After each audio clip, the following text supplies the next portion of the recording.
Assalamu alaikum and good evening. What a cracker of a match we had. The first match after the suspension between Islamabad United and Lahore Qalandars.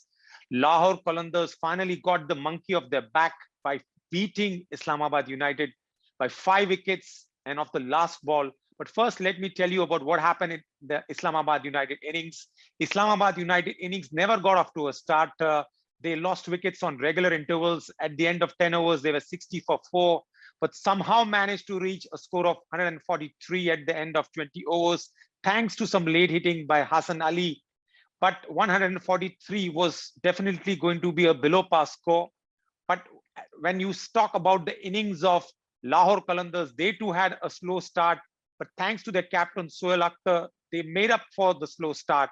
But after they lost two quick wickets, that of Mohammad Hafiz as well as Sohail Akhtar, it looks all curtains for Lahore Qalandars.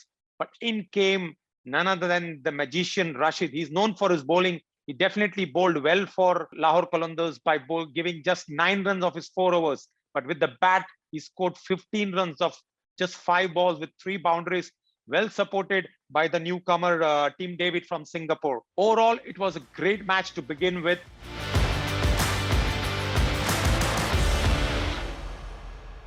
Assalamu alaikum and good evening to all the beautiful people of ARY Digital. What a cracker of a match we had yesterday between Lahore Qalandars and Islamabad United. Lahore Qalandars finally clinched the victory by the stiff of the neck, thanks to Rashid Khan. And to discuss with me, I have none other than Sikander Bakht, commentator at the PSL and who had the bird's eye view. Sikander, welcome to the show. Thank you so much, Anis. Thank you for having me. The pleasure is all ours. First of all, Sikander, PSL started again. Must be good news for all the fans. Oh, indeed, yes. It's been a wait. It's been a wait. And then after going through all the process of isolation, quarantines and everything, we finally taken the start. All right. I heard Rashid Khan after a match, he did mention that the weather was good yesterday. You were at the stadium. How was the weather yesterday? Well, surprisingly, we were all discussing about how the weather is going to be. But yesterday, I mean, surprisingly, it wasn't as bad as we expected. It wasn't that hot. There was a wind blowing across and the humidity wasn't that bad either. So, yeah, day one went well and we'll have to wait and see how this goes. We hope that it continues this way because yesterday's conditions were not as bad as expected. Superb.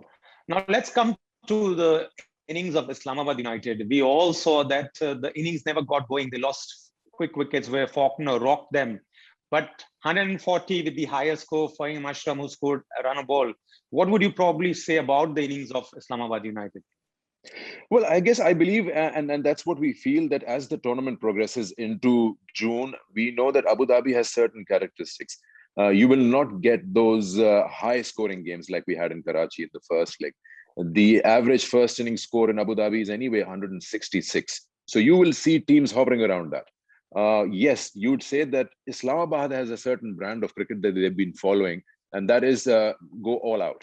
And they've got a long batting lineup. They bat up to number 10. So they believe in going and attacking the opposition. And that didn't really work for them. They could have been probably 20 odd, more than what they got. So I think they will fine tune all those things after looking at the first match and try to extract more out of it in terms of a total. Yeah, for sure, you're right that they could have got a few more runs than they did. All right. And you also mentioned about Abu Dhabi having different style of wickets and it's June, peak June. But nonetheless, one thing what I observed and I felt from my side that probably Shadab missed a trick by not bowling himself and getting Hussain Talat to bowl the last over. Yeah, there's no escape. I mean, even if you try to avoid bowling the last over, you can't escape it because you're the captain. He should have, by all means. He is the premier bowler. He's part of the Pakistan T20 squad, and 16 runs. I mean, even you and I would take it. We'll go and bowl the last over. Giving it to Hussain Talat, he's not a regular bowler for them. He's a good option available, but to put him in the deep end didn't really work out for them. And if you notice, if you watch the game yesterday, the ball was turning. So this option of bowling a medium pacer, it was a bit of a surprise. Fair enough. Now coming to Rashid Khan, we all know what he does with the ball, and he bowled beautifully as always. 1 for 9 in his 4 overs. It's like gold. But then to come and hit 15 runs of 5 balls and win the game, what would you say about him? Well, we use this term MVP, most valuable player. I mean, he totally fits in that category. I mean, he's someone who enjoys his cricket, and you can actually feel that sitting up there or sitting in front of your television sets, that he's out there to not just prove a point, but he wants to make his presence felt. First, he did 4 overs, 9 runs, 1 wicket, and he wasn't done with it. And he comes around and he expresses himself. We've seen how he's batted in Big Bash. We saw him batting against Zimbabwe when they were playing in Abu Dhabi not so long ago. So he enjoys his cricket, and I think his eyes must have lit up when the last over was given to a medium pacer, because that was easier to handle. Probably things would have been different had he been facing Shadab, a spinner, and it worked for him. So he's one person you'd like to have in any 11, and he is the valuable player for them. I was little concerned that spin will have a lot of say in this tournament, and Lahore might not have as many options in terms of spin. But then I guess Rashid Khan fills up for at least 2 spinners. Hello. Like you said that, is the most valuable player. Now we've seen Sunil Narine at one time that he was only used to bowl, and then they started to make him open. Anytime you think Lahore Qalandars might take this chance and ask him to open and surprise the opposition? I highly doubt that, because they're top heavy. They've got Fakhr Zaman, who's a hard hitter there, and he's doing well for them. He's got an 82 and 83 in the first leg. They've got Sohail Akhtar, who's playing that anchor role, then followed by Mohammad Hafiz, who's got a brilliant 2020 in terms of T20 cricket. Okay, let's come to today's 2 big games, especially the first one, the star-studded Karachi versus Multan Sultans. How do you see this game going about? Well, after you finish off the first leg from Karachi, now the team compositions have changed, and the cricket overall changes over here.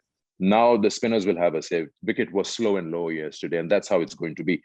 I'll be interested in knowing who would Karachi play as in terms of spinner. With Imad Wasim, who will they bring in, the second spinner? And that'll be interesting. Karachi has the momentum already. They were topping the table today. They are at number 2 after Lahore's win yesterday, but they will have to continue with that. All the teams now will play on single league basis. They're going to concentrate on winning maximum matches, the remaining 5 of them. So Karachi or any other team will have to start fresh, and a win will be good. They will miss out a few key players, but again, just like Lahore, they are top heavy. They've got the option of Sharjeel, they've got the option of Babar to open, and they can go out there and express themselves. But they'll have to keep one thing in mind. Power hitters don't really work very well in Abu Dhabi. Even someone like Andre Russell doesn't have a very good average here. Abu Dhabi doesn't really allow you to go for those big hits. So they'll have to be careful, because the ball, gets stuck in the surface and it doesn't really come onto the bat as expected. This is an afternoon game, mind you. It starts at 5 o'clock. So we really have to see if they're batting first or chasing. Because later on, as you know, Anis, that the ball will come onto the bat nice and easy compared to the afternoon.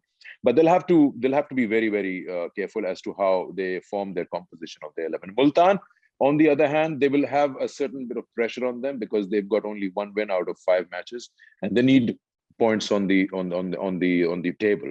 That's more important to them. Rizwan is going to play a very key role, and I think Rizwan will do well. Rizwan is a player who is suited for any condition. He improvises and molds himself into the scenario and gets going. They've got a lot of spinners. They've got Usman Qadir, they've got Imran Tahir. So their spin department is sorted. Now they can't play everyone, and so we'll also have to wait and see what their combination is going to be. Yesterday we saw that Peshawar Zarmi was sitting in the ground and watching the match in the whole game, and the rest of the teams must have been watching it on television. They will learn a thing or two from what happened yesterday. You can't go all out after the bowling. You have to play a bit sensible, and probably have one batsman who says he's going to bat the 20 overs. The other ones can come and swing their bat and try to help out with the higher run rates. This is going to be a good competition, the first one. And Karachi will be tested, because Multan's spin is going to ask questions. So let me put you in a spot. Who's going to win the match today? Between the two? Yeah. I believe the momentum plus the balance makes me feel Karachi's got a better chance. Well, I don't know that how much the dew factor will play, because as you said, not much role was played by dew last night. And since this is a 5 o'clock in the evening start, UAE time, I think this is even Stevens. You go out there. I personally believe in T20 games, you go and put the runs on the board. Okay. Well, in PSL, we've seen the teams chasing a barring one game, which Quetta won. Let me come to the second game, Lahore Qalandars versus Peshawar. And you said the Zalmis were there at the ground watching what's going around. So who do you favor in the second game? Second game is a tricky one because that's a 10 o'clock in the evening start, which is 10 o'clock UAE time. And there, it's the same for both the sides if you're really keeping the dew factor in mind. But I'm pretty sure, again, whoever wins the toss will like to chase. That's how it goes, win the toss and win the match. That's what we've been seeing in Karachi. Lahore now has a better idea because it's been there in the center compared to Peshawar, who's playing their first match. Peshawar is one team, you can't take them easy. I mean, they'll spring up surprises. They've got those MVP characters in there. You've got Wahab Riaz, who's the highest wicket taker in PSL history, and when he's leading the side, you see a different brand of him. He's more out there. He wants to contribute with the bat as well. You've got some key players who will definitely have a say. Someone like I think Shoaib Malik, who's a very, very important member of this side, and he's one batsman who can again get himself in any condition, and they will look to have him as the anchor. So that's going to be a tough competition. If Lahore can take over Peshawar tonight, then they're surely not looking back. Then they're going to the playoffs, because if they can win 2 out of 2 straight away in Abu Dhabi, then they're here to stay. Well, there we had Sikander Bakht giving his insight about what's going to happen in the 2 games tonight. We need to wait and watch. Before signing off, let's announce the winner of yesterday's game. That's Shahid Hussain from Dubai, and it was James Faulkner who got 3 wickets. Congratulations, Shahid Hussain. So today's competition question is, who's going to open for Karachi Kings? Is it going to be Babar and Guptill? Is it going to be Guptill and Shergill? Or who else? Please let us have your answers at mrcricket@aryddigital.tv. Sikander, who's going to open for Karachi Kings? I believe it's going to be Babar and Shergill, and probably have Guptill at number 3. Though, having said that, Babar has sacrificed his opening slot against Zimbabwe, but I don't see that happening over here. So I'd say Babar, Shergill, 3 Guptill, and then so on. So guys, we have the experts saying it's going to be Babar and Shergill. You said that? Yeah. Right?